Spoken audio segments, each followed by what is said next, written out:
নমস্কার, আপনারা দেখছেন কবির সৌরভের ইউটিউব চ্যানেল। আমরা আজকে কথা বলে নেব। আমি আজকে ইনফ্যাক্ট এসে হাজির হয়েছি বর্ধমান জেলার। আমি বর্ধমানই বলছি কারণ পূর্ব বর্ধমান পশ্চিম বর্ধমান এই বিভাজন তো মাত্রই কয়েকটা বছর। তার আগে তো ব্যাপারটা ছিল একদম অবিভক্ত বর্ধমান, যে বর্ধমান কমিউনিস্ট আন্দোলন, যে বর্ধমান কৃষক আন্দোলনের একদম পীঠস্থান, কৃষক আন্দোলনের একদম গর্ভগৃহ যাকে বলা হয়, সেটা বর্ধমান জেলা। এবং কৃষক সভা, সারা ভারত কৃষক সভা, প্রাদেশিক কৃষক সভার রাজ্য সম্পাদক এবং বর্ধমানের প্রায় যে জননেতা, যে কমিউনিস্ট নেতা প্রায় জীবন্ত কিংবদন্তির পর্যায়ে পৌঁছে গিয়েছেন, সেই অমল হালদারের সঙ্গে কথা বলে নেব। আজকে অমলবাবুর বাড়িতে আমরা উপস্থিত হয়েছি। অনেক চেষ্টা করে আমরা তার অ্যাপয়েন্টমেন্ট পেয়েছি। বেশ কিছু গুরুত্বপূর্ণ বিষয়, আমরা সেই বর্ধমানে বসে আছি।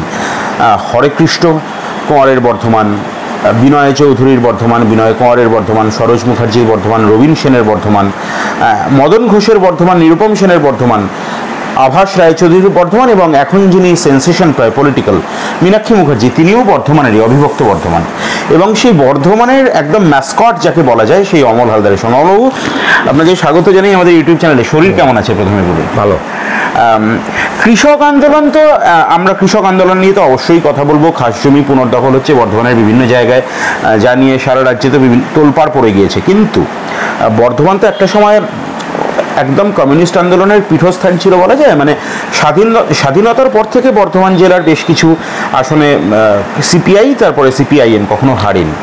কিন্তু বর্ধমান একটা কারণে কুখ্যাত, এবং সেই কুখ্যাতির সঙ্গে আপনার নামও পরবর্তীকালে জড়িত হয়েছে। সেটা হচ্ছে সাঁইবাড়ির ঘটনা। সাঁইবাড়ির ঘটনা, আপনি তখন সম্ভবত যুবক, সেই সময়ের ঘটনা। সাঁইবাড়িতে অ্যাকচুয়ালি কি ঘটেছিল, আসলে সেদিন কি ঘটনা ঘটেছিল, আপনাদের বিরুদ্ধে এত অভিযোগ সাঁইবাড়ি সংক্রান্ত বিষয় কেন জানবো। বর্ধমান বিধানসভা ভোট আসতে চলেছে, সেখানে বর্ধমানের কেমন কি ফলাফল হতো, কারণ বর্ধমানের ফলাফলের ওপর কিন্তু পশ্চিমবাংলার সামগ্রিক ফলাফল অনেকটাই নির্ভর করে থাকে। একদম প্রথমে যে বিষয়ে কথা বলে নেব, ধাপে ধাপে অন্য বিষয়গুলোতে আসবো। সাঁইবাড়িতে অ্যাকচুয়ালি কি ঘটেছিল অমলবাবু? সাঁইবাড়ির ঘটনা যখন ঘটে তখন আমার বয়স হচ্ছে 18। তো ঘটনা আমি প্রত্যক্ষ করিনি, কারণ সেই সময় বর্ধমান শহরে আসার ক্ষেত্রে বাড়ির অভিভাবক ছাড়া কার্যত আমরা আসতে পারতাম না। এই বর্ধমান শহরের উপকণ্ঠে হাটশিমুল গ্রামে আমার বাড়ি। তো আমরা ঘোড়দৌড়চটিতে বাসে চেপে আমরা বর্ধমান শহরে আসতাম, তবে অভিভাবক থাকতো, সবটা আমাদেরকে একা ছাড়তো না। তো যখন সাঁইবাড়ির ঘটনা ঘটে সেটা আমি প্রত্যক্ষ করিনি, কিন্তু সাঁইবাড়ির ঘটনার বেশ কিছুদিন পরেই যখন চরমভাবে ধরপাকড় শুরু হলো,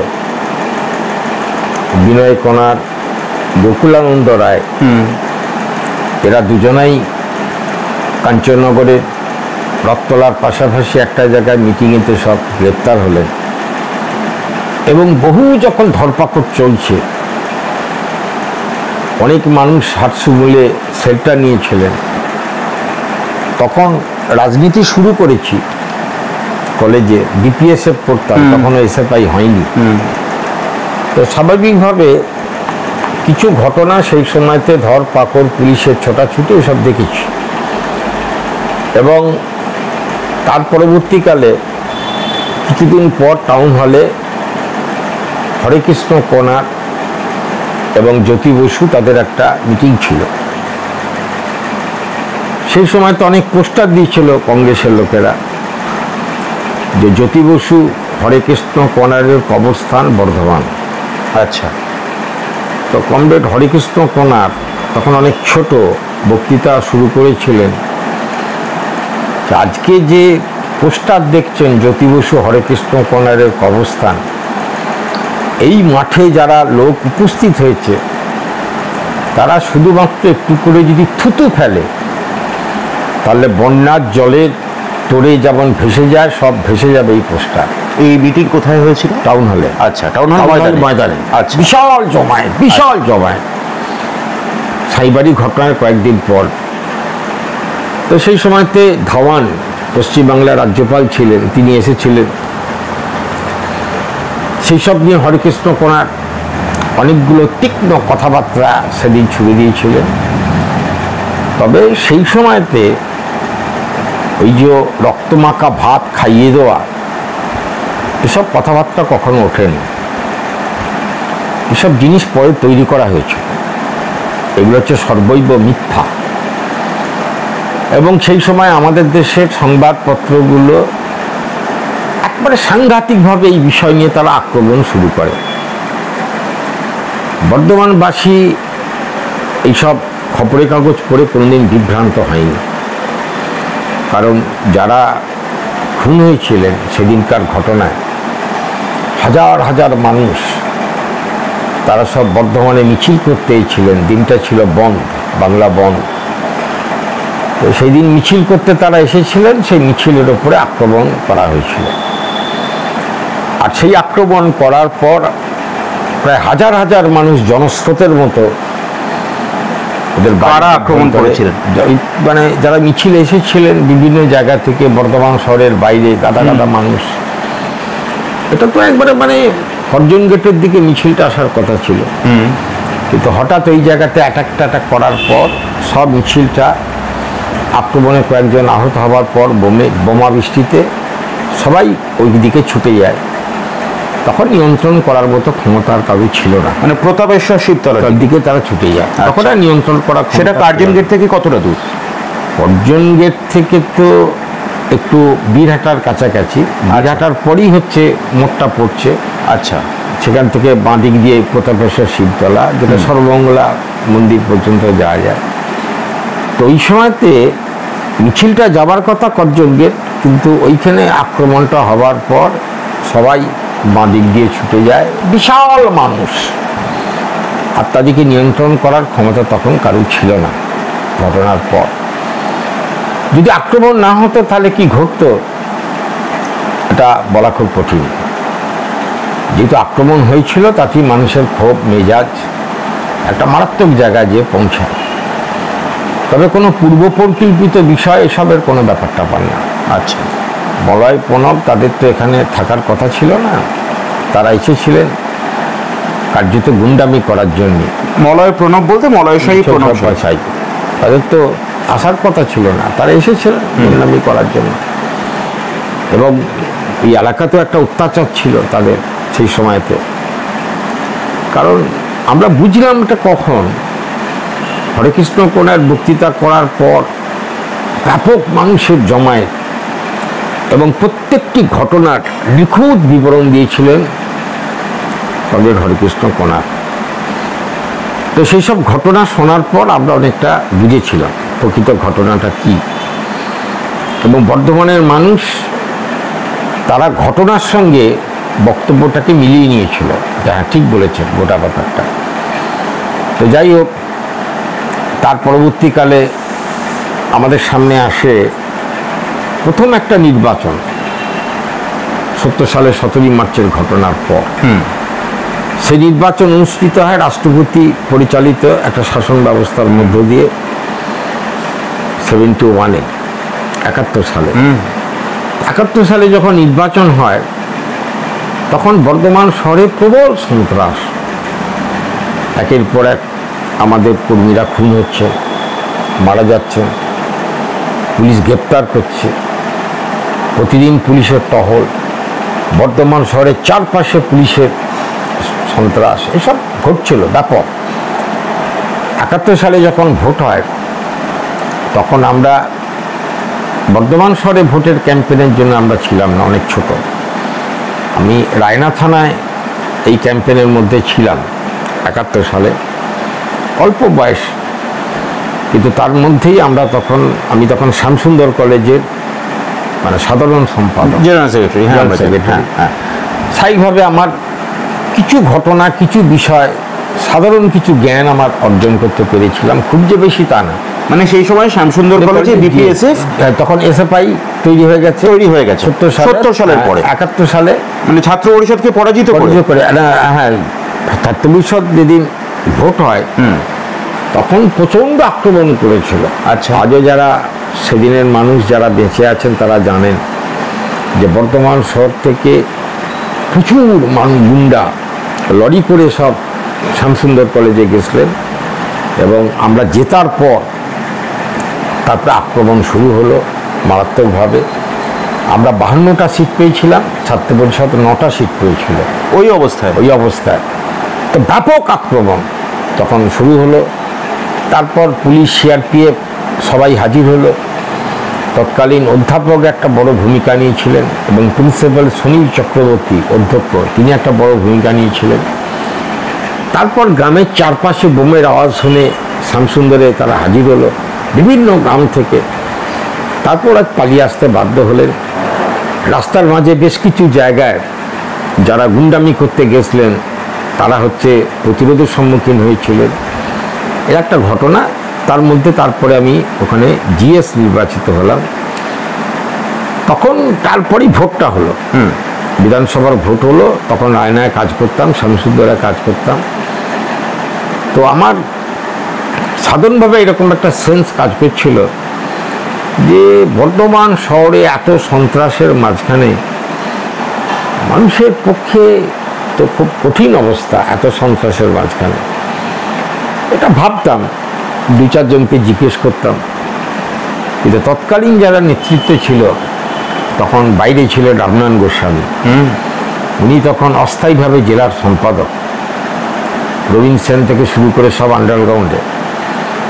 তো রামনারায়ণ গোস্বামী সহ আরও অনেক মানুষজন আছে, তার অনেক নাম করতে হয়।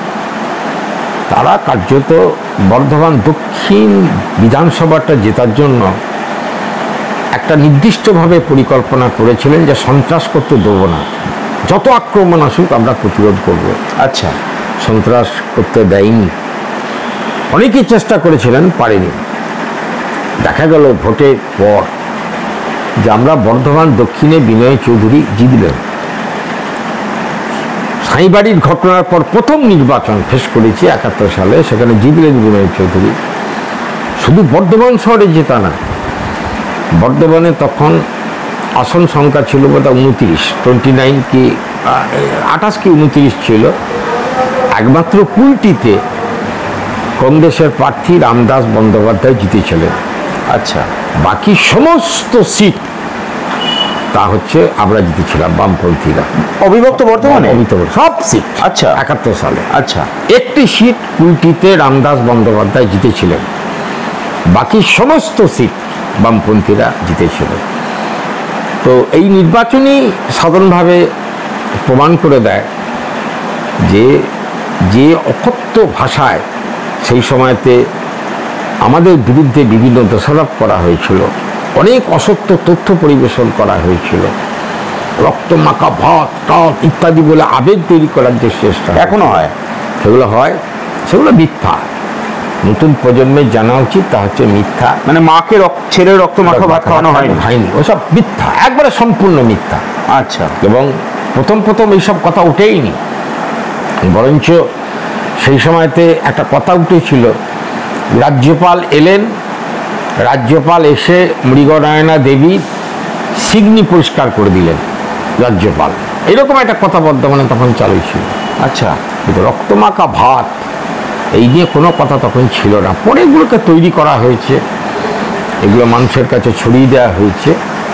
কিন্তু মানুষের যে মানে রাষ্ট্রপতি পরিচালিত শাসন ব্যবস্থা 71 সালে সাঁইবাড়ির ঘটনার পর ভোট হচ্ছে, সেই জায়গায় বিনয় চৌধুরী জিতছেন। শুধুমাত্র বিনয় চৌধুরী নয়, গোটা বর্ধমান জেলায় একমাত্র কুলটি ছাড়া সমস্ত আসনে বামপন্থীদের যে জয়, এটাই প্রমাণ করে সেদিনের যে অবস্থা ছিল সেটা সম্পূর্ণ বিভ্রান্তিকর, মানুষকে ভুল তথ্য পরিবেশন করেছে। আমরা কোনো আসামি ছিলাম না। এই যে তৃণমূলের বর্তমানে সব কিছু লোকজন আছে, তারাই, আমি যখন জেলা সম্পাদক ছিলাম তখন হঠাৎ করে এইটাকে সামনে নিয়ে আসে। আমার এফআইআরও নাম ছিল না, আমার চার্জশিটেও নাম ছিল না, আমার নামে একজন আসামি ছিলেন। আচ্ছা। তার নাম হচ্ছে অমল ব্যানার্জি। আচ্ছা। সেইটাকে অমল হালদার করে দেওয়া হলো ইচ্ছাকৃতভাবে। কিন্তু আমরা তখন কোনো রকম গুরুত্বহীন জায়গায় ছিলাম, সাধারণ একজন ছাত্র। আমাদের নাম আসার মতো পরিবেশ তখন বর্ধমান শহরে ছিল। সেই মিছিলের নেতৃত্বে মূলত কারা ছিলেন? নেতৃত্বে ছিলেন আমাদের এই বর্ধমানের সদরের বহু নেতা ছিলেন। বর্ধমান সদরে অনেক ভালো ভালো কমরেড ছিলেন, বর্ধমান শহরের ছিলেন। এই নীলপুর থেকে শুরু করে এই গোটা এন্টার আরাকাট, যারা জিটি রোড ধরে যে মিছিলটা এসেছিল, সেইখানে নীলপুর থেকে শুরু করে এই তোমার পুলিশ লাইন, ওইসব জায়গার প্রচুর মানুষ ছিলেন। আমরা মিছিলটা প্রত্যক্ষ করিনি, কিন্তু তারপরে শুনেছিলাম যে হাজার হাজার লোক। আচ্ছা, যুক্তপন সরকার ভেঙে গেছে, মানুষের মধ্যে প্রচণ্ড ক্রোধ, সেন্টিমেন্ট, অগণতান্ত্রিকভাবে একটা সরকারকে ফেলে দেওয়া হলো, তার প্রতিবাদে বন্ধ। মানুষের তখন একটা জঙ্গি মেজাজ দিয়ে তারা বর্ধমানে এসেছিলেন প্রতিবাদ জানাতে। তারপরে ওই সব ঘটনার জন্যেই মানুষের ক্ষোভ, রাগ সমস্তটা হচ্ছে ফেটে পড়লো, এবং সেটা কার্যত হচ্ছে মানে সলতেতে আগুনটা দিয়েছিলেন যারা খুন হয়েছিলেন তারাই। আমি শুনেছি, আপনি সত্য মিথ্যা বলতে পারবেন, কারণ আমাদের শোনা কথা এবং আপনি প্রত্যক্ষ সেই সময়টার একজন জীবন্ত দলিল। মলয় সাঁই, প্রণব সাঁই সেই সময় তাদের বা সাঁইবাড়ির অন্য অনেকেরও আদালতের নির্দেশে কি সেই সময় বর্ধমান শহরে প্রবেশ নিষিদ্ধ ছিল? হ্যাঁ, নিষিদ্ধ ছিল। আচ্ছা, বহু ডকুমেন্টে বেরিয়েছে। তারপরে তারাপদ মুখার্জি কমিশন হল, হ্যাঁ টাউন হলে। সে কমিশন যখন হয় তখন আমরা তো কোনো আসামি ছিলাম না, মাঝে সাঝে সেই কমিশন দেখার জন্য আমরা এসেছি। হ্যাঁ, যারা সব বড় বড় লয়ার, তাদের সমস্ত জবানবন্দি শোনার জন্য একটা ইচ্ছা থাকতো। হ্যাঁ, আমরা আসতাম, বসতাম, শুনতাম। তারপদ মুখার্জি কমিশন খুব সিরিয়াসলি নিয়োগ করেছিলেন তখন সিদ্ধার্থ শঙ্কর রায়। হ্যাঁ, কিন্তু কার্যত কিচ্ছু হয়নি, তারপদ মুখার্জি কমিশন থেকে কিছু বেরোয়নি, এবং পরবর্তীকালে তারা অনেকেই জামিন নেন টুকটাক করে, এবং পরে সব বেকসুর খালাস হয়ে যান। সাঁইবাড়ি ঘটনার পর মমতা ব্যানার্জি এসে আবার একটা কমিশন তৈরি করেন। সেই কমিশন তৈরি করে তিনি বোঝাবার চেষ্টা করেন আমি সব টেনে বার করবো গোটা ঘটনা, কিন্তু সেই কমিশন কোনো কাজই করেনি এবং কোনো ভূমিকা নেয়নি। জনগণকে খুব কার্যত অসত্য কথা বলে কোটি কোটি টাকা ব্যয় করে এইসব কমিশন তৈরি করা হয়েছে, কোনো ফল হয়নি। এবং তখন মানুষের স্মৃতি থেকে চলে গেছে সাঁইবাড়ির ঘটনা, মানুষের স্মৃতিতে এখন আর নেই। কারণ 70 সালের ঘটনা, আজকে প্রায় সব মিলিয়ে 55 বছর আগেকার ঘটনা। আজকে 55 বছরের ঘটনা, আগেকার ঘটনা কতটা মানুষের মধ্যে আছে। এখন গাল, গপ্প, গুজব সব কিছু দিয়ে একটা মানে চেষ্টা। আপনার কথা শুনে আমি আপনাকে বা আপনাদেরকে সাঁইবাড়ির ঘটনা থেকে না হয় যদি বা নিষ্কৃতি দিই, সেই অভিযোগ থেকে একটা অভিযোগ থেকে নিষ্কৃতি দিতে পারছি না। 72 থেকে 77 আপনারা অভিযোগ করেন যে সন্ত্রাসের রাজত্ব কায়েম করা হয়েছিল গোটা পশ্চিমবাংলায়, বর্ধমান জেলা, বর্ধমান শহর সমেত। সেই সময় সিদ্ধার্থ শঙ্কর রায় থেকে এই সময়ের মমতা বন্দ্যোপাধ্যায়, দুজন মুখ্যমন্ত্রীর সঙ্গেই আপনারা গোপনে সেটিং করে ফেললেন যে এত তদন্ত হলো, আপনাদের বিরুদ্ধে কোনো অভিযোগ উঠে এলো না, কেউ চলে গেল না। আসলে সিদ্ধার্থ শঙ্কররাও তীব্র কমিউনিস্ট বিরোধী ছিলেন, এবং আমাদের দেশে জরুরি অবস্থা জারি করার পিছনে পরবর্তীকালে আমরা তখন বুঝেছিলাম তার একটা বড় হস্তক্ষেপ ছিল, ইন্দিরা গান্ধীকে বোঝানো। কারণ এলাহাবাদ হাইকোর্টের রায়, এবং গুজরাট নির্বাচনের পরাজয়, তৎকালীন সময়ে ইন্দিরা কংগ্রেস তারা অবস্থা টালমাটাল বুঝেই তারা এই জরুরি অবস্থাটা তখন জারি করেছিল। জরুরি অবস্থা জারির পিছনে একটা বড় বিপদ ছিল, মানে বড় বিষয় ছিল যে বুর্জুয়াদের অভ্যন্তরে একটা তীব্র দ্বন্দ্ব। সে দ্বন্দ্বেরই বহিঃপ্রকাশের মধ্যে দিয়ে আমাদের দেশে জরুরি অবস্থা জারি হয়। তো সেই জরুরি অবস্থা জারির ক্ষেত্রে ছিল সিদ্ধার্থ শঙ্করের একদম ভূমিকা। 71 সালে একবারে ভোটের দিন 5-7 আগে, মনে হয় 5-7 দিনই হবে, হেমন্ত বসু ফরওয়ার্ড ব্লকের নেতা, একদম বিশাল মাপের মানুষ। আমরা একবার দেখেছিলাম 69 সালে বিনয় চৌধুরী আর হেমন্ত বসু বর্ধমানে এসেছিলেন, তখন দেখেছিলাম বিনয় চৌধুরী, হেমন্ত বোস, মানে হেমন্ত বসুকে বিনয় চৌধুরী অত্যন্ত শ্রদ্ধা করতেন, দেখেছি আমরা সেগুলো। হেমন্ত বসু যখন খুন হলেন প্রকাশ্য দিবালোক, প্রকাশ্য দিবালোকে, সিদ্ধার্থ রায় কলকাতায় ছিলেন না, আপনাদের বিরুদ্ধে অভিযোগ হলো যে সিপিএম খুন করেছে। এই যে কথাটা উনি বললেন, আর আমাদের দেশের মিডিয়া গোটা ব্যাপারটা সম্পর্কে কোনো রকম খোঁজখবর না নিয়ে সিদ্ধার্থ শঙ্করের স্টেটমেন্টটাকে সামনে এনে সিপিআইএমকে যেভাবে অপরাধী করলেন, তারপর ব্যাপক হইচই শুরু হয়ে গেল। আর নির্বাচনের কয়েকদিন আগে ফরওয়ার্ড ব্লকের মধ্যেও একটা সাংঘাতিক প্রতিক্রিয়া শুরু হয়ে গেল, যার ফলে 71 সালে আমরা অনেক বেশি মেজরিটিতে আমরা জিতে যেতাম, কিন্তু সেটা হলো না। খুনটা অ্যাকচুয়ালি কারা করেছিল?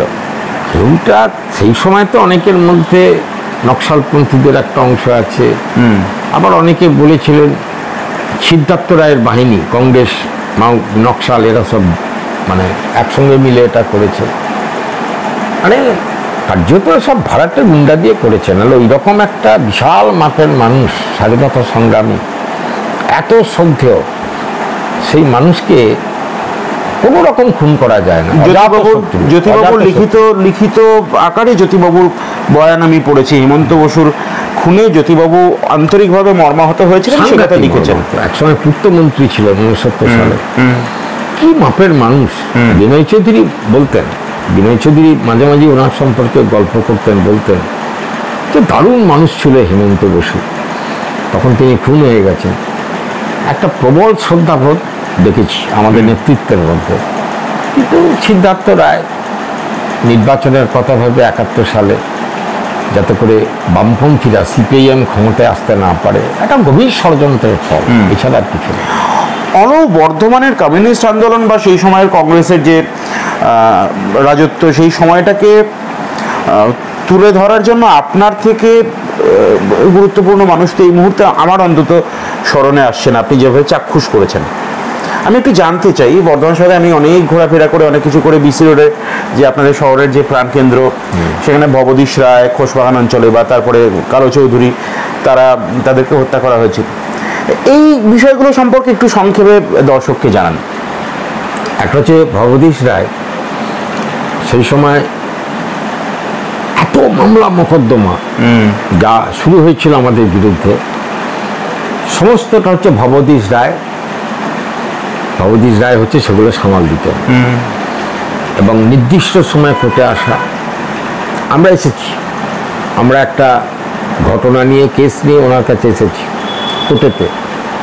গৌরাঙ্গ দত্ত আরেকজন আইনজীবী ছিলেন, তিনি সঙ্গে করে নিয়ে গেছিলেন ভবদীশ রায়ের কাছে। সব ব্যাপারটা শোনার পর তিনি জামিনের ব্যাপারে উদ্যোগ নিলেন। সেই ভবদীশ রায় প্রচুর কেস করতেন সেই সময়তে। সেই সময়তে বর্ধমানের যারা খুন করছে তারা পরিষ্কার বুঝেছিলেন যে ভবদীশ রায়কে বাঁচিয়ে রাখলে বিপদ আছে। আচ্ছা, তাই তারা ঠিক থানার পিছনে, একবার থানার পিছনে রিক্সা করে যখন আসছেন, তাকে হত্যা করা হলো গুলি করে। সেদিন একবারে মানে ভেঙে পড়েছিল মানুষ, আমাদের যারা আইনজীবী, সাধারণ মানুষ। সেটা মানে প্রত্যক্ষভাবে তার মৃতদেহটা দেখার সুযোগ আমাদের হয়নি। আমাদের তখন কার্যত বর্ধমান শহরে আসার ক্ষেত্রে একটা নিষেধ ছিল। আপনি বললেন, বলতে নিষেধ দিত, আমার বলা হতো নেতা পার্টির পক্ষ থেকে যে খবরদার হুটহাট করে বর্ধমানে আসবে। মানে তখন আপনার যথেষ্ট বয়স হয়ে গিয়েছে, তারপরেও তখন জিএস, হ্যাঁ, আগে তো বাড়ি থেকে নিষেধ, মানে এলে কি খুন হয়ে যাবেন এরকম একটা ব্যাপার। এরকম একটা, হ্যাঁ। আচ্ছা, আমি একটা ছোট্ট উদাহরণ দিয়ে বলি। হ্যাঁ, আমার বাবা তখন জেলে। বাবা জেলে যখন ছিলেন, তখন বিনয় কোনার, তারপর রামনারায়ণ গোস্বামী, সব নেতারা সব জেলে, দিলীপ দুবে, তারপরে সব নেতারা সব ছিল।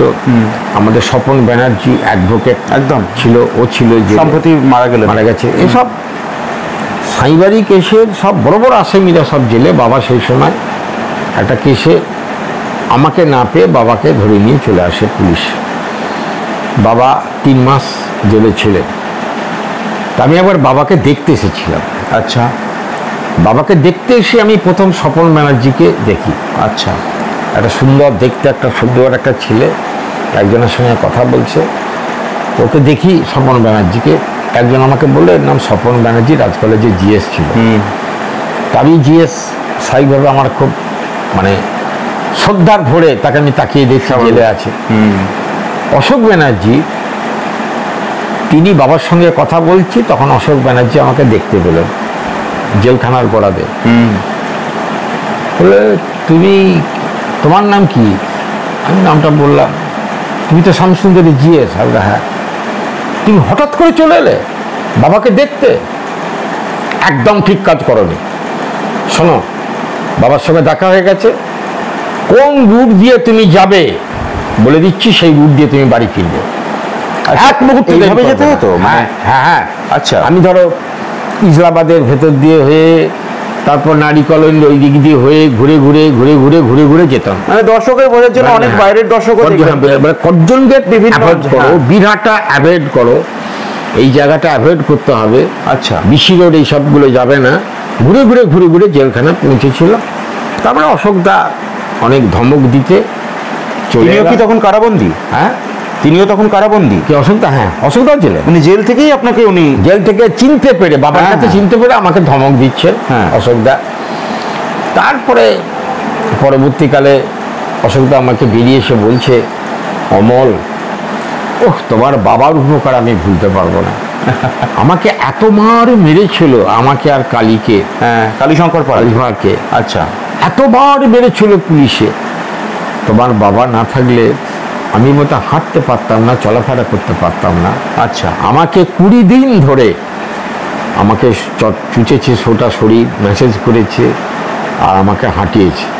আমি কাঁধে ভর দিয়ে দিয়ে হাঁটতাম। 20-25 দিন ধরে হাঁটাবার পর তারপরে হাঁটতে পেরেছি। তোমার বাবার এই মানে সেবা আমি ভুলতে পারবো না জেলখানাতে। যে দর্শক অশোক বন্দ্যোপাধ্যায়ের পরিচয় জানেন না, তাদের জানার উদ্দেশ্যে বলে রেখে, অশোক বন্দ্যোপাধ্যায় একজন সমবায় আন্দোলনের একজন প্রাণ পুরুষ প্রায় বলা যায় রাজ্য, এবং তার সম্পর্কে জ্যোতিবাবুকে তিনি কি শর্ত দিয়েছিলেন এটা একটু এই প্রসঙ্গে বলে রাখুন। জ্যোতিবাবুকে তিনি মানে এই সময় রাজনীতির নিরিখে বিষয়টাকে রূপকথার মতো মনে হতে পারে আপনাদের। জ্যোতিবাবুকে তিনি কয়েকটা বিষয় বলেছিলেন, যেটা হচ্ছে এই যে আমাকে সমবায়ে কাজ করার ক্ষেত্রে খুবই স্বাধীনভাবে কাজ করার সুযোগটা আমাকে হচ্ছে দিতে হবে, আর কোনো রকম মানে সুযোগ যাতে কেউ অন্যায়ভাবে না পায়, মানে কোটা সেগুলোকে সব বন্ধ করতে হবে। বিভিন্ন সময় চিফ মিনিস্টার অমুক অমুক কোটা সব আসে বিভিন্ন বিষয় করার জন্য, সেগুলো যেন বিন্দুমাত্র না হয়। আমাকে স্বচ্ছতার সঙ্গে কাজের সুযোগ যদি আপনি দেন, তাহলে আমি রাজি আছি দায়িত্ব পালন করতে। আর এইসব চললে আমি কিছুতেই দায়িত্ব পালন করতে পারবো না। এখন সব কিছু বন্ধ করে দিয়েছিলেন, স্বচ্ছতার সঙ্গে সেই কাজ করেছিলেন। আজকের পরিবেশে সব ভাবা যায় না। আমি জাস্ট একটা কথা দর্শককে বলবো, এটা আমার কথা বলার জায়গা নয়, যদিও মাফ করবেন, তবুও বলছি। মানে কিছুদিন আগেই একজন মন্ত্রীর একটি কথা, একটি বাইট ভাইরাল হয়েছিল। আমি মন্ত্রীর নাম করব না বা দপ্তরের নামও করব না, আপনাদের স্মরণে থাকবে। তিনি বলেছিলেন, আমার কোটার চাকরি আমি অবশ্যই তৃণমূলের ছেলেদেরকেই দেব। এবং একজন সিপিআইএম নেতা, সমবায় আন্দোলনের প্রায় প্রাণপুরুষ, তিনি প্রবাদ প্রতিম জননেতা এবং মুখ্যমন্ত্রী জ্যোতিবাবুকে বলছেন যে আমার কোনো কোটা থাকা চলবে না। পার্থক্য সেই সময়ের সঙ্গে এই সময় সেটা আপনারা অবশ্যই করতে পারবেন বলে আমার ধারণা। আমি একটা প্রশ্ন আপনাকে করতে চাইবো অমলবাবু, যে বর্ধমান তো কৃষক আন্দোলনের একেবারে পীঠস্থান। একটা বিষয় হলো না, শিবশঙ্কর চৌধুরী প্লিজ। শিবশঙ্কর চৌধুরী সেই সময় সাঁইবাড়ির মামলার সমস্ত কাগজপত্র নিয়ে কলকাতায় যাতায়াত, যোগাযোগ করা, উকিলদের সঙ্গে পরামর্শ, এবং সাঁইবাড়ির কেসে যারা জেলে আছেন তাদের পরিবার পরিজনের যাতে কোনো কষ্ট না হয়, দুর্গাপুজোর জামা কাপড়, বাচ্চাদের জামা কাপড়, তারপর হচ্ছে খাওয়া দাওয়ার জন্য বিভিন্ন চাল ফাল সংগ্রহ করা বিভিন্ন জায়গাতে, সব কিছু করে যারা জেলে আছেন তাদের পরিবারগুলোকে দেখার দায়িত্ব ছিল কার্যত শিবশঙ্কর চৌধুরী। মামলা তো বটেই। তার সম্পর্কে আমার মতো মানুষের খুব বেশি কথা বলা সাজে না। পরবর্তীকালে বহু ঘটনা শুনেছি শিবশঙ্কর চৌধুরী, বিস্মিত হয়ে গেছি। এমন মানুষ, এমন ব্যক্তিত্ব সম্পন্ন মানুষ সেই সময় আমাদের পার্টিতে খুব কম ছিল। যতটুকু শুনেছি, বিনয় চৌধুরী, সুবোধ চৌধুরী, হরেকৃষ্ণ কোনার, এই মাপের যারা নেতা, তারাও কার্যত শিবশঙ্কর চৌধুরীর ব্যক্তিত্বের কাছে সব এড়িয়ে চলতেন সবাই। আচ্ছা, এমনকি বিনয় চৌধুরী পর্যন্ত। এসব ঘটনা আছে, অনেক ঘটনা, আমি তার মধ্যে যাব না। দুটো একটা ঘটনা আপনি যদি বলেন। এই সে মারাত্মক সব আছে, সেসব ঘটনা। যেমন একবার নিরুপম দা এরাশাই বলেছিলেন যে প্রচণ্ড কোনো একটা জায়গা থেকে বিনয় চৌধুরী, মানে যেখানে শিবশঙ্কর চৌধুরী থাকতেন কালোগা, তার বাড়িতে সন্ধ্যাবেলায়, রাত্রেবেলায় এসেছেন রাত্রি 8টায়। তো ঢোকার সঙ্গে সঙ্গেই কালো চৌধুরী জিজ্ঞেস করছে, যার নাম ছিল শিবশঙ্কর চৌধুরী, খেয়েছো কিছু? বিনয় চৌধুরী ভীত স্বরে বলছে, হ্যাঁ আমি খেয়েছি, আমি খাবো না। তো সেদিন ছিল একটু ঝিপঝিপে বর্ষাকাল। তো কালো চৌধুরী খুব ভালো রাঁধতেন। আচ্ছা, দুরন্ত রাঁধতেন, আর ঘরটা এত সাজানো থাকতো, হ্যাঁ, লোডশেডিং হয়ে গেলেই যে কোনো জিনিস উনি খুঁজে পেতেন। আচ্ছা, লোডশেডিং হয়ে গেলে এত সাজানো গোছানো, পরিষ্কার পরিচ্ছন্ন। তা উনি রাঁধছেন, খিচুড়ি রাঁধছেন, তারপর ডিম ফিম ভাজছেন, তরিপাটি করে। তা তুমি খেয়েছো? আমি তারা খেতে বলছি। তখন বিনয় চৌধুরী আস্তে আস্তে বলছে, একটু খেলে ভালো হতো। তখন বলছে কালো চৌধুরী, আমি জানি তুমি খাও, তুমি নিচে কথা বলেছো, আয়েসো, আমি তোমার জন্য রান্না করেছি। দিয়ে দুজনে মিলে খাচ্ছে আর কি। মানে এইরকম একটা ফেলে ফেলে। হ্যাঁ, যাই হোক, এইসব মানুষ ছিল সাংঘাতিক। তাকে ওই থানা থেকে একটু দূরেই ওই বর্মন হাউস, আগে যে মানে দোকান ছিল, রেডিও টিভি এসবের দোকান ছিল বর্মন, ওইখানটাতেই আর কি ওকে হত্যা করা হয় কালো চৌধুরীকে। সাইকেলে করে যাতায়াত করতেন, সাইকেলটা পড়ে আছে, বডিটা পড়ে আছে, দীর্ঘ সময় বডি পড়েছিল।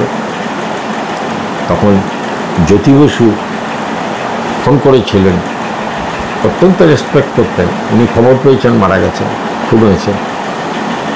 তো তৎকালীন এসপিকে ফোন করেছিলেন যে এতক্ষণ ধরে বডিটা পড়ে আছে, আপনার থানার থেকে কয়েক গজ দূরে, কিছুই তো করবেন না। এরকম একটা স্বাধীনতা সংগ্রামী, 1930 সালে বর্ধমান জেলা কমিটির সম্পাদক, স্বাধীনতা আন্দোলনে তার বিশাল ভূমিকা আছে, জেলে গেছেন, সব কিছু করেছেন। সেইটা বুঝেও একটা বডি তুলতে পারছেন না। আজকে উড়ে পড়ে আছে শিবশঙ্কর চৌধুরীর বডি, সাইকেলটা পড়ে আছে। তো পুলিশ মানে এসপিকে বলার পর তারপর থানা থেকে সেই বডি তুলে তখন নিয়ে যায়। আর মানুষের মধ্যে প্রচণ্ড ভীতি, কালো চৌধুরী মারা গেছে, সবাই জেনে গেছেন, তো আসতে সাহস পাচ্ছে না। চারদিকে কার্যত হচ্ছে একটা অদ্ভুত পরিবেশ করেছে, থমথমে ভাব, সন্ত্রাস। তো এই ঘটনা বর্তমানে ঘটেছে। এইরকম একটা মানুষ, তাকে এইভাবে নৃশংসভাবে, খুব মর্মান্তিক যেভাবে তাকে খুন করা হয়েছিল। এবং পরবর্তীকালে আবার 77 সালের পর, বামফ্রন্ট আসার পর প্রমোদ দাশগুপ্ত, জ্যোতিবাবু সবাই উদ্যোগ গ্রহণ করে বিনয় চৌধুরী ওই সেবা সদন, শিবশঙ্কর চৌধুরী নামে সেবা সদন তৈরি হয়েছে। সেই সেবা সদনের মূল কাজ হচ্ছে এখন, মূল ভাবনাটাই প্রথমে শুরু হয়েছিল যে গ্রামে গ্রামে রোগ যাতে মানুষের মধ্যে তৈরি না হয় বা না হয়, প্রতিষেধক ব্যবস্থা, এই পাঠটা সম্পর্কে একটু জোর দেওয়া। আর শিবশঙ্কর চৌধুরী নামে এখানে একটা আউটডোর চালাবার ব্যবস্থা করা, অর্থাৎ একটা সেবা কেন্দ্র। আমি তো শুনেছি একটা ব্লাড ব্যাঙ্কও আছে আপনাদের। এখন মানে ধীরে ধীরে ধীরে ধীরে একটা প্রজন্মের পর আরেকটা প্রজন্মের যারা এখন সেবা সদনের দায়িত্বে আছে, তারা এখন সেবা সদনকে একটা দারুণ জায়গা দাঁড় করিয়েছে। আচ্ছা, আজকে ব্লাড ব্যাঙ্ক সেটা আছে, ব্লাডের বিভাজনের যে পার্টটা আছে সেই পার্ট তৈরি হয়েছে, সেন্ট্রিফিউজ করা।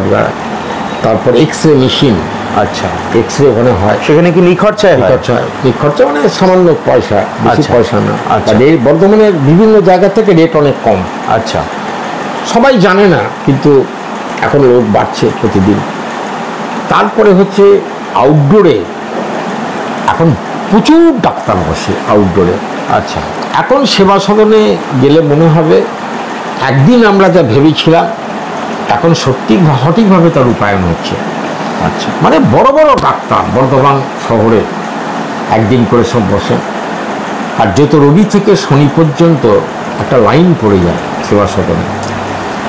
মানে আউটডোর যা ওষুধ থাকে সে ওষুধ দেয়। এক সময় রাজ্য সরকার একটা পয়সা দিত ওষুধের জন্য, এখন তা বন্ধ করে দিয়েছে।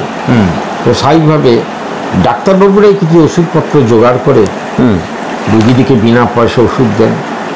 সব থেকে হচ্ছে যে একটা রোগকে চিহ্নিত করা, তার যে ডায়াগনোসিস, সেই যে পার্টটা, এই ব্যাপারে সেবা সদন একটা দারুণ ভূমিকা পালন করে। আমি কোনো ডাক্তারের নাম নতুন করে এখানে বলছি না। আচ্ছা, যে কজন আছেন তাদের সার্ভিস দেখলে যে কোনো মানুষের সেই ডাক্তারদের প্রতি শ্রদ্ধা অনেক বেড়ে যায়।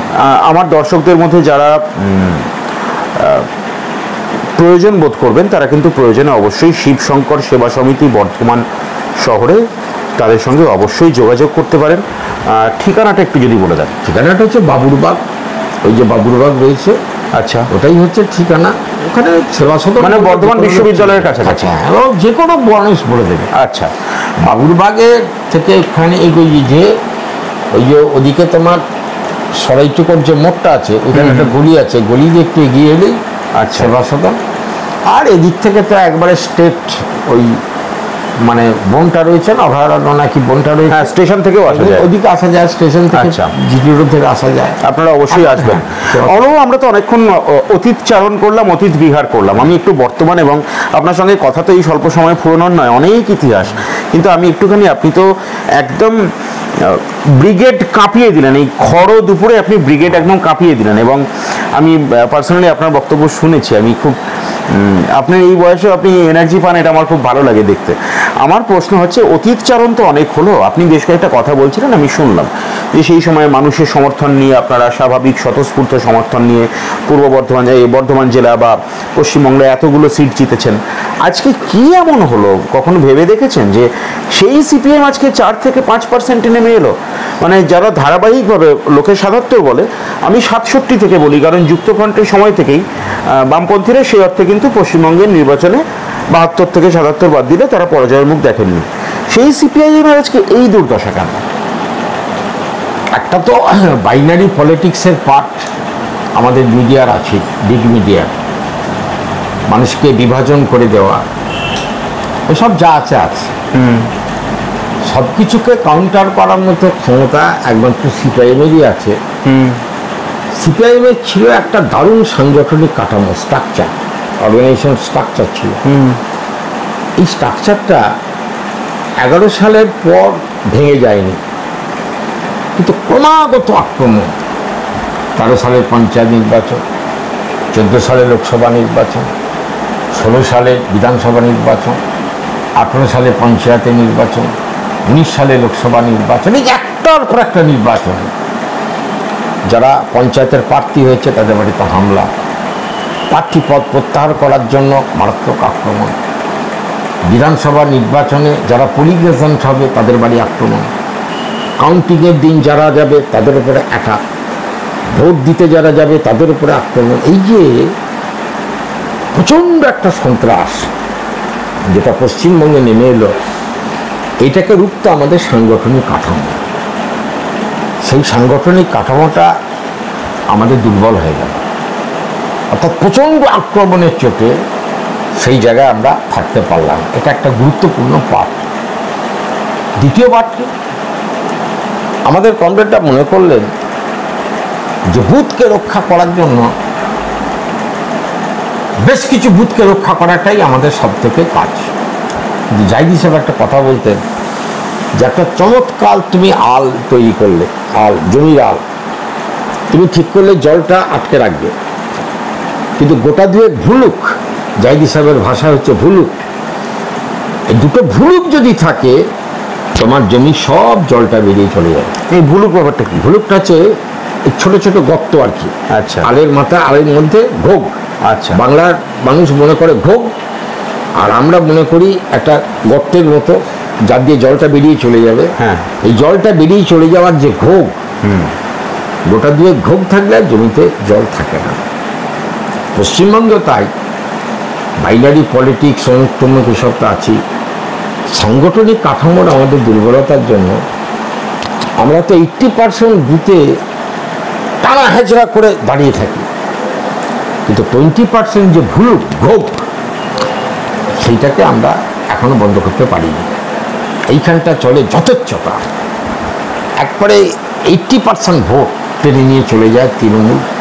কোনো পরিবেজন থাকে না, বলার কিছু থাকে না, কার্যত যে ভোটটা তারা সেখান থেকে পায়, যার ফলে আমাদের খুব সমস্যা তৈরি হয়। এখন বুঝে নিতে হবে যে মানুষের মধ্যে একটা সমর্থন থাকে, ইচ্ছা থাকে, সব কিছু থাকে।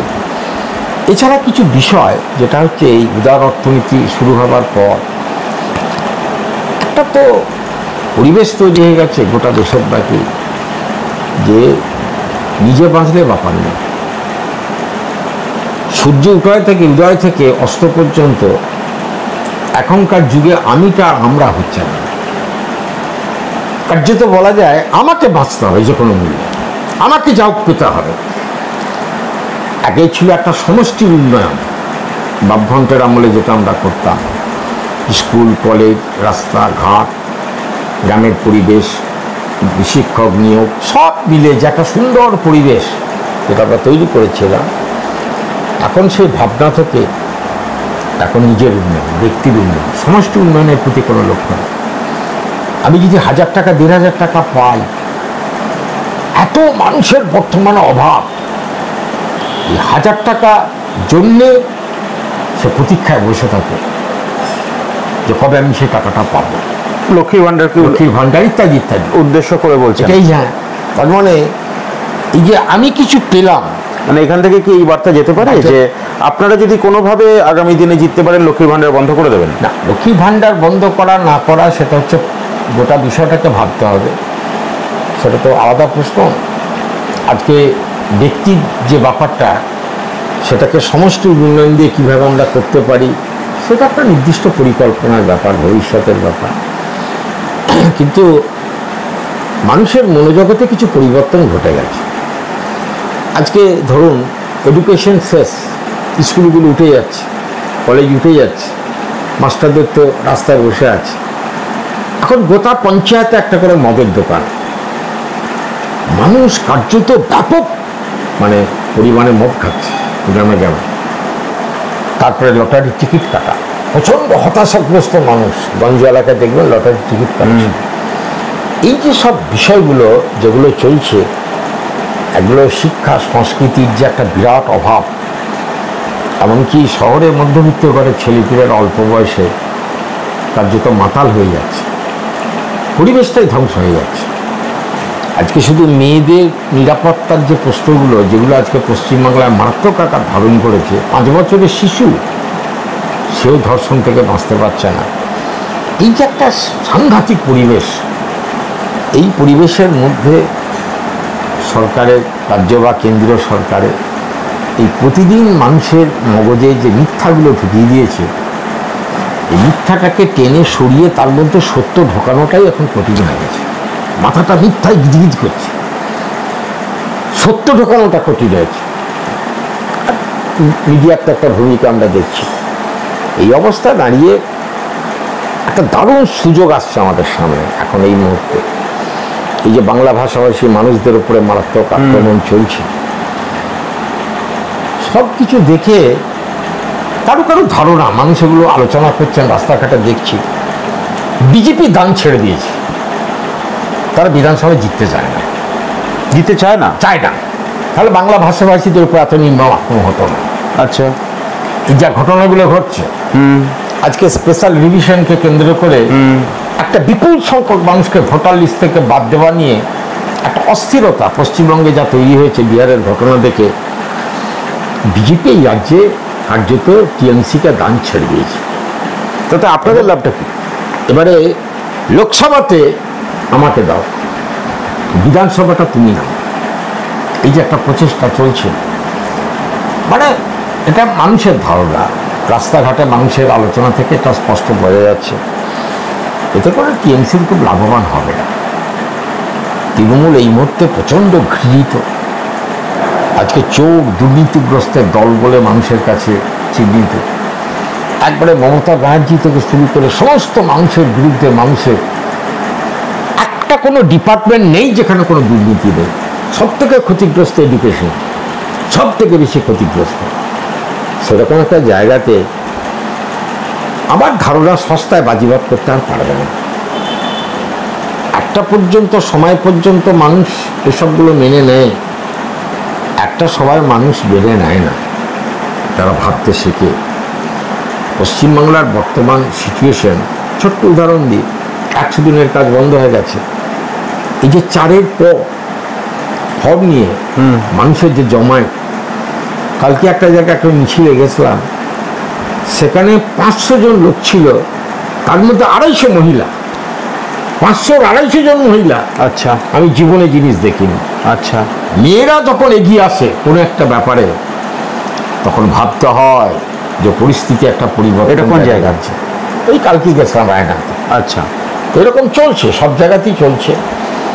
ওই যে বলছিলেন না জমির ব্যাপারে, আজকে খাস জমি, পাট্টা জমি যা আমরা বামফ্রন্টের আমলে দিয়েছিলাম, যা পাট্টা আমরা দিয়েছিলাম, পরবর্তীকালে ভূমিজীবী সঙ্গে মমতা ব্যানার্জিরই নিয়ন্ত্রিত একটা অর্গানাইজেশন, তাদের বিভিন্ন কোর্ট কাছারি, সুপ্রিম কোর্টের মামলা, আবার কিছুটা আমাদেরও কর্মীদের একটা ভাবনার মধ্যে ছিল, সরকারে আছি চিরন্তন কাল থাকবো, এত সব ভেবে লাভটা কি। আবার গরিবদেরও মনে হচ্ছে। এটা আপনি মেনে নিচ্ছেন? না না, বলছি মানুষের ভাবনা সেই সময় তৈরি হয়ে গেছিল। কারণ এই পাট্টাগুলোকে সব রেকর্ড করানো, পর্চা করানো, হ্যাঁ, সেই রেকর্ডটা করানো করা হয়নি। কেন করিনি আমরা? এটা আমাদের ঠিকই, কিন্তু ধারণা ছিল থাকবে, বাবু সব যাবে না, সেই আমাদেরকে ছাড়া কাদিকে ভোট দেবে, এটা ধারণা তো তৈরি হয়েছিল।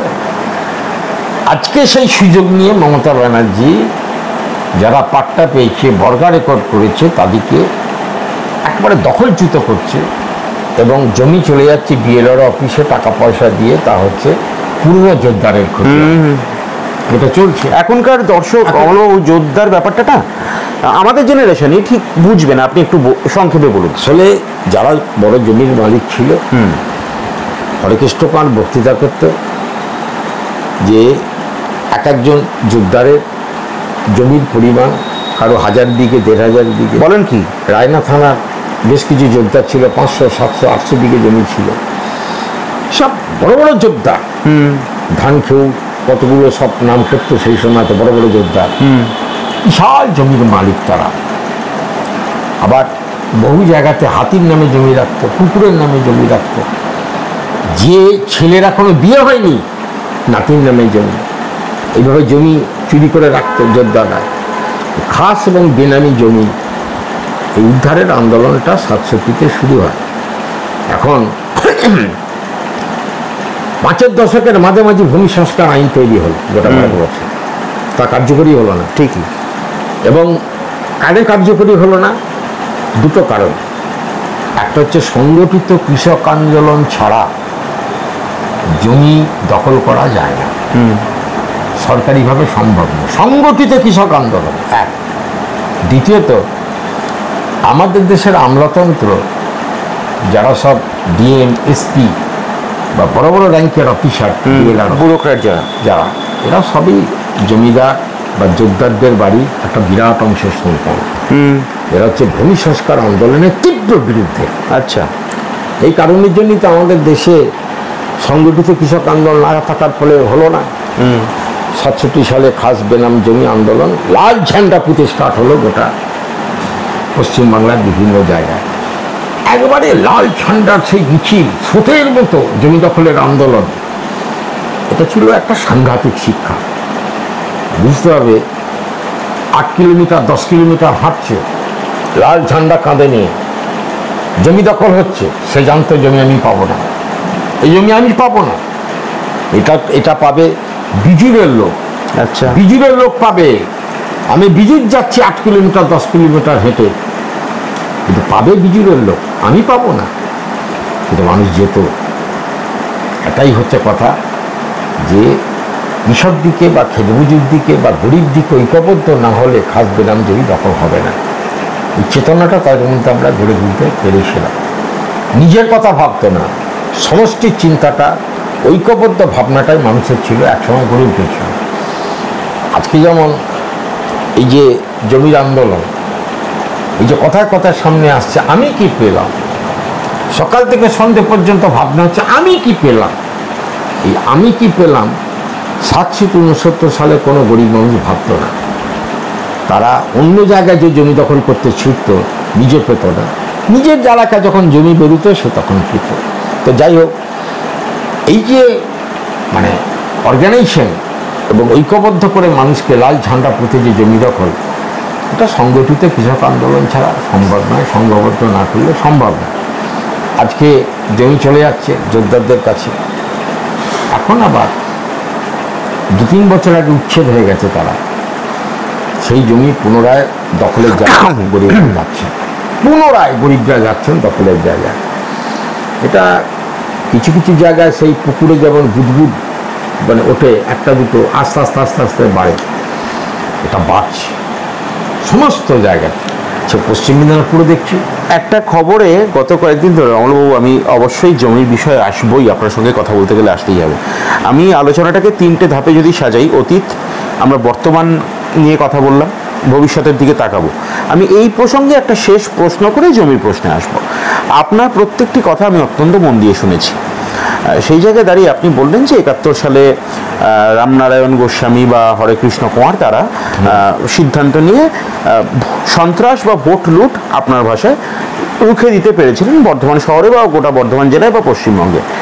আজকে তখনও তো আপনাদের দুর্ভেদ্য সংগঠন ছিল না, সিপিএমের এই সাংগঠনিক প্রসার তখনও ঘটেনি, যেটা 69-71 পারলেন, আজকে 2025-এ পারছেন না, 26-এ পারবেন।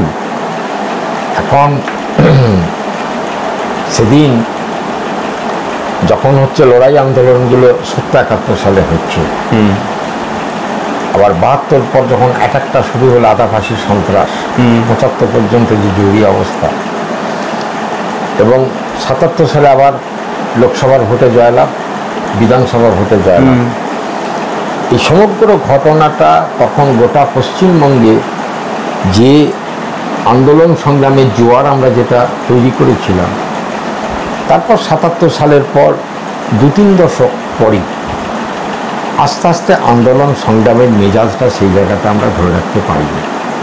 এটা কি সরকারে থাকার হ্যাংওভার? হ্যাঁ, দীর্ঘদিন সরকারে আছি, এরকম একটা অবস্থা। আর আমরা সব থেকে বেশি হচ্ছে সেই সময়ের মধ্যে একটা সাংগঠনিক কাঠামো ছিল। 2000 সালে যে বিধানসভা নির্বাচন, এই নির্বাচনের সাংগঠনিক কাঠামো না থাকলে তৎকালীন সময় সিপিআইএম 2001 সালে একদমই মমতা ব্যানার্জির সভা বা ভাতারে হচ্ছে বিপুল মানুষ, এভার নয় নেভার, রাত্রেবেলায় দুর্গাপুর, তারপর আসানসোল, প্রচুর লোকজন হচ্ছে। আমাদের কমরেডরা খুব চিন্তিত হয়ে গেলেন 2001 সালে। তখন অনিল বিশ্বাস যারা সব নেতা ছিলেন, তারা বললেন প্রত্যেকটি বাড়িতে আরও 2-4 করে গরিব পাড়ায় যাও, প্রত্যেকটি মানুষের সঙ্গে আরও ভালো করে যাও, একদম কোনো রকম চিন্তা নেই, জয় অবশ্যম্ভাবী। মমতা ব্যানার্জি যতই চিৎকার করে তিনি পারবেন না, আপনারা বাড়ি বাড়ি যান, গরিব পাড়ায় যান, গরিব পাড়ায় যে বসে থাকুন। আমার মনে আছে 87-র পরে নিরুপম সেন আবার প্রার্থী হয়েছিল, তখন গরিব পাড়ায় যান, বসে থাকুন, এটাই 2001 সালে বলা হলো। আমরা সেটাই করলাম, কিন্তু দেখলাম আমাদের যে সাংগঠনিক কাঠামোটা ছিল গোটা পশ্চিমবঙ্গে, এত সচল ছিল গোটা ব্যাপারটা।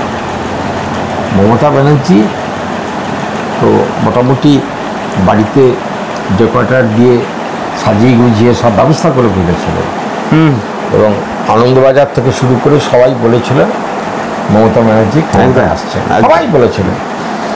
তারপরে আনন্দবাজার ভোটের রেজাল্ট বেরোবার পর পরের দিন ছবিটা ছাপলো, তিনি বাড়ির দিকে চলে যাচ্ছেন, তার পিছনের একটা ছবি আনন্দবাজার ছাড়লে, অর্থাৎ তিনি ব্যাক করছেন বাড়ির দিকে। তখন এই সমস্ত বিষয়টা ঘটার একটা কারণ হচ্ছে যে সাংগঠনিক কাঠামোটা আমাদের ছিল, সেই সাংগঠনিক কাঠামো আমরা পেরেছিলাম মমতা ব্যানার্জি তৎকালীন সময়ে যে অকথ্য ভাষায় যে বামফ্রন্টকে যে আক্রমণ করছিল, মৃত্যুঘণ্টা, সেটা আমরা রুখে দিতে পেরেছিলাম। কিন্তু এই যে পরবর্তীকালে যে সময়টা গেল 11 সাল থেকে, এই সময়টা ছিল মানুষের কাছে কিছু অভিজ্ঞতার ব্যাপার। আমি চাইলেই মানুষ তার পরের দিন তার নিজের ভাবনাটা ভাবে না। মানে বিরোধী মমতা বন্দ্যোপাধ্যায় বিরোধী সিপিআইএম এর থেকে বেশি ভয়ঙ্কর। বলছি তো যে তখন মানে এই যে সময়টা গেল 11 সালের পর থেকে, মানুষের একটা প্রত্যাশা মমতা ব্যানার্জির প্রতি ছিল। আমাদের নেতারা যখন বারে বারে বলছেন যে আপনারা দই মনে করে চুন খাচ্ছেন, পরে বুঝবেন গলা জ্বলবে, মনে করছেন দই কিন্তু ওটা হচ্ছে চুন।